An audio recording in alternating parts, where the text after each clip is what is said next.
이번에 뉴스를 보니까 현대경제연구원에서 기업들의 빚이 한계를 넘었다. 예. 그리고 올해 세계 경제가 그 부채의 산세태 현상 때문에 올 수도 있다. 예. 그 위험이. 예. 이런 얘기를 하면서 신흥국들의 기업 부채 비율이 100.6%, 뭐 선진국을 훨씬 훌쩍 넘어서 심각한 수준이다. 이런 얘기를 하면서 이제 경제 위기에 대한 그 경고를 달했더라고요. 예, 예. 이거에 대해서는 어떤 생각을 가지고 계세요? 뭐 충분히 나올 수 있는 얘기죠. 왜냐하면 아무튼 금융위기를 지나고 난 다음에 저금리와 너무 많은 유동성을 푸는 과정 속에서 너무 많은 부채가 만들어져 버렸기 때문에 이게 삐끗하게 되면 당연히 문제가 생길 수밖에 없는 그런 형태입니다. 자, 우선 이제 그 부채가 어느 정도냐 하는 것들을 한번 보게 되면요. 전 세계적으로 기업, 가계, 정부가 가지고 있는 부채를 총 합치면 대략 보면 한 250조 달러 정도 됩니다. 그러면 250조 달러면 전 세계 인구로 가지고 그걸 나누면 한 사람당 대략 보게 되면 32,500달러 정도를 빚을 지고 있는 겁니다. 그러면 대략 한 4천만 원이 넘죠. 4천만 원 정도 되지 않습니까? 그러니까 아프리카의 못 모르는 전혀 그래서 달러가 어떻게 생겼는지도 본 적도 없는 사람도 이렇게 뭐 한 3만 몇천 달러 이렇게 이제 갖고 있는 그런 게 되는 거죠. 이게 2004년도에 126조 달러 정도였거든요. 근데 그 이후에 속도가 굉장히 빨라져서 지금 이제 250조 달러 정도 됐고, 그래서 속도가 아무튼 굉장히 많이 붙고 있는 그런 그 상태입니다. 여기에 이제 그 우리가 조금 더 분리해서 한번 보게 되면요. 신흥국 같은 경우가 부채가 지금 보게 되면 한 55조 달러 이렇게 되거든요. 그 굉장히 빨리 증가했습니다. 2010년도서부터 지금까지 신흥국 전체 GDP 대비해서 54%포인트 정도 올랐으니까 굉장히 빨리 증가한 거죠. 그 중에 제일 많이 증가한 게 뭐냐면 신흥국들의 기업 부채입니다. 앞에서 말씀하셨던 것처럼 중국 같은 경우가 2008년도에 기업 부채가 4조 달러였다가 지금이 19조 8천 달러니까 20조 달러 정도 되죠. 그러면 2008년도부터 지금까지 12년, 13년 사이에 4배 정도가 증가한 거지 않습니까? 그러니까 엄청나게 증가했죠. 이렇게 왜 신흥국들의 기업 부채가 늘어났느냐 이렇게 보게 되면요. 원래 금융위기가 있기 전까지는 세계에서 100이라고 하는 부채가 늘어나게 되면 선진국에서 80, 신흥국에서 20 이런 형태로 늘어났었습니다. 근데 이게 금융위기가 일어나고 난 다음서부터는 문제가 선진국에서 생겼으니까 부채가 선진국에서 50, 신흥국에서 50 이런 형태로서 늘어났어요. 그러니까 상대적으로 굉장히 많이 늘어났죠. 그 다음에 이제 그 선진국에서는 어디에서 많이 늘어났냐면 선진국의 정부에서 많이 늘어났습니다. 기업도 안 되고 가게도 안 되고 뭐 이렇게 가니까 정부가 빚을 내 가지고 경기를 부양하고 이러는 것 때문에 그쪽이 많이 늘어났고요. 그 다음에 이제 신흥국 쪽에서는 기업 쪽에서 많이 늘어났죠. 돈이 엄청나게 많이 있는데 누군가한테 빌려줘야 되잖아요. 네. 그러니까 이제 가장 좋은 게 뭐냐면 신흥국의 기업들에다 빌려주고 신흥국 기업들은 그거를 빌려다가 뭘 하냐면 유전을 뚫거나 그 다음에 뭐 다이아몬드를 캐거나 금을 캐거나 이런 걸로 이제 가는 거죠. 그러면 그 당시에 유가가 뭐 한 배럴당 80불, 90불 이렇게 되면 유전 뚫면 배럴당 아무튼 원가 30불 들어가고 그러면 나머지 50불 남고 이러니까 계산 딱 나오는 거죠. 그렇게 해서 이제 진행이 됐던 겁니다. 그래서 굉장히 많이 늘어나고 이렇게 됐었는데 그 이후에 이제 원자재도 잘 안 좋았고 그 다음에 중국의 기업들이 굉장히 많은 부채를 내서 했다가 지금은 이제 공급 과잉을 굉장히 만들어버린 상태가 돼가지고 상당히 지금 어려워져 있는 상태인 거는 분명하거든요.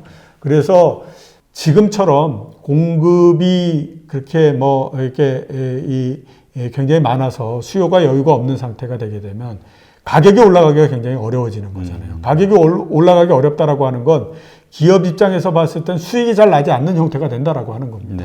그러면 기업이 돈을 빌려가지고 뭘 했는데 수익이 안 나게 되면 그 다음에는 당연히 굉장히 어려워지면서 기업이 도산해버리거나 이런 사태가 나기 때문에 굉장히 이제 문제가 되는 거죠. 그리고 그렇게 해서 도산이 되게 되면 그 다음에 이제 그런 것들이 전부 다 신흥국들의 은행과 그 다음에 또 정부를 통해서 막 이렇게 넘어오고 그러는데 그걸 해결 못하면 이제 전체적으로 아무튼 문제가 생기는 거니까 그래서 문제가 될 가능성이 굉장히 높다 이렇게 얘기를 하는 거거든요.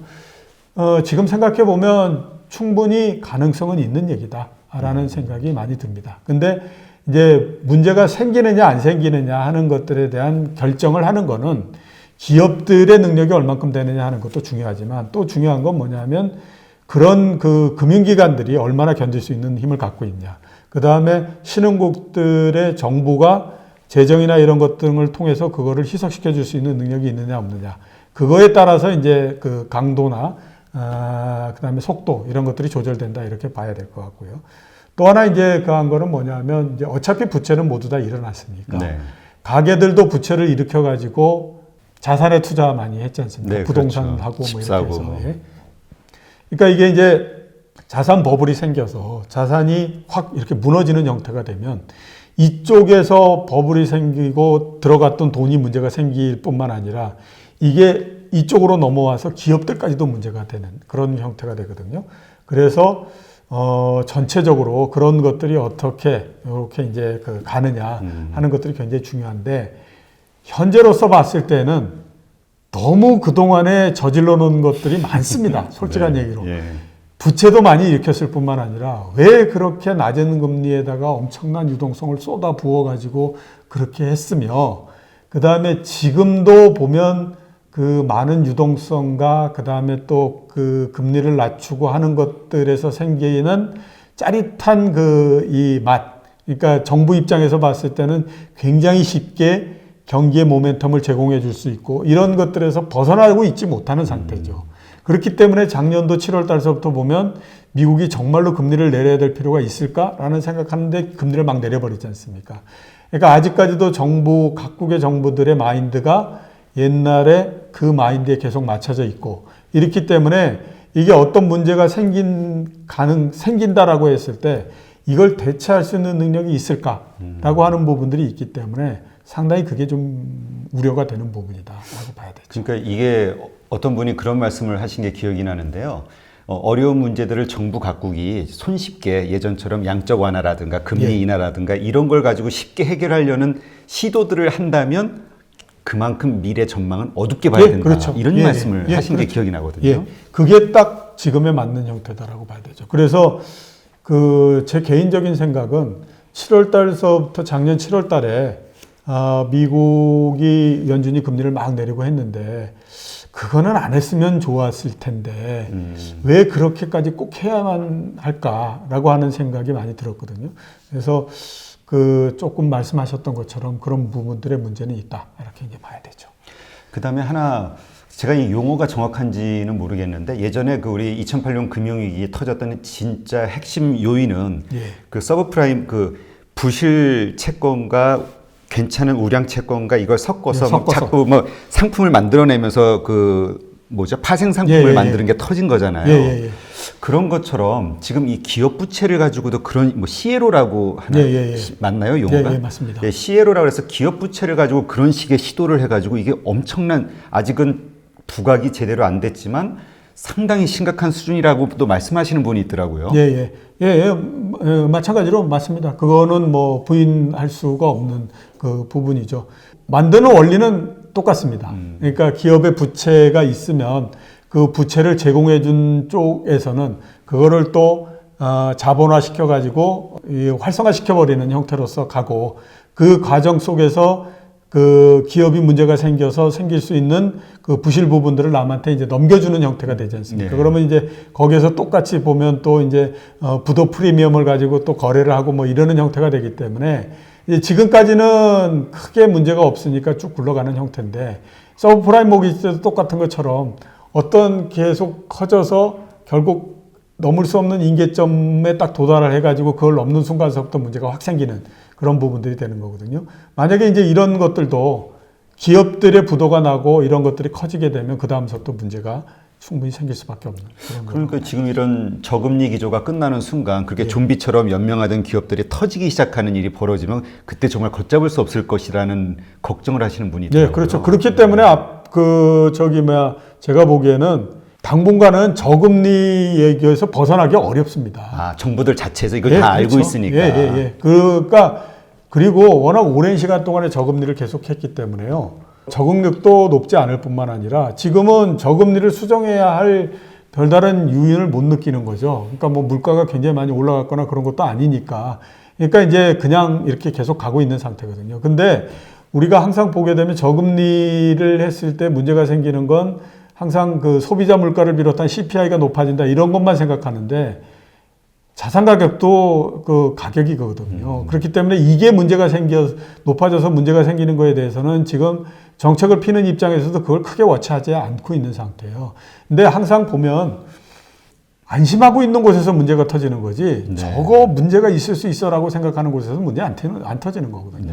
이 때문에 아마 문제가 생긴다라고 하면 이제 그런 부분들에서 문제가 생길 텐데 지금 각국의 정부들은 너무 손쉬운 그것들을 계속 그 정책들만을 계속 하고 있는 그런 상황이라고 봐야 되죠. 네.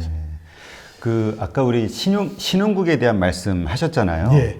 그 신흥국이 가지고 있는 장점이라고 보면은 이제 그 싼 임금, 예. 노동력 뭐 이런 거일 텐데 이러한 반론을 제기하시는 분이 있더라고요. 이제 4차 산업혁명에 의해서 로봇의 뭐 배치라든가 AI라든가 이러저러한 것들 때문에 그 생산성이 의미가 없어지는. 그러니까 선진국 자체에서도 인건비가 높아도 모든 그 기계로 대체를 해가지고 만들어낼 수 있기 때문에 신흥국들의 그 저임금이라는 메리트는 사라질 것이다. 그러면 예. 신흥국은 결국 어려운 상황이 되지 않겠는가 예. 얘기하시는 분이 있던데요. 예, 그거는 아마 이제 산업혁명이 나서 기계가 도입된 이후서부터 그 계속됐던 얘기 중에 하나일 겁니다. 아, 그래요? 그러니까 예, 그래서 제일 처음에 산업혁명이 나오고 그랬을 때는 인건비가 굉장히 많이 떨어지는 형태가 되지 않습니까? 네. 그런데 이제 그게 그런 그 착취적인 자본주의를 조금 지나면 다음서부터는 물론 이제 뭐 여러 가지 뭐 노조도 있고 뭐 제도적인 그런 부분들이 있지만 그런 단계로서 가지는 않지 않습니까? 그러니까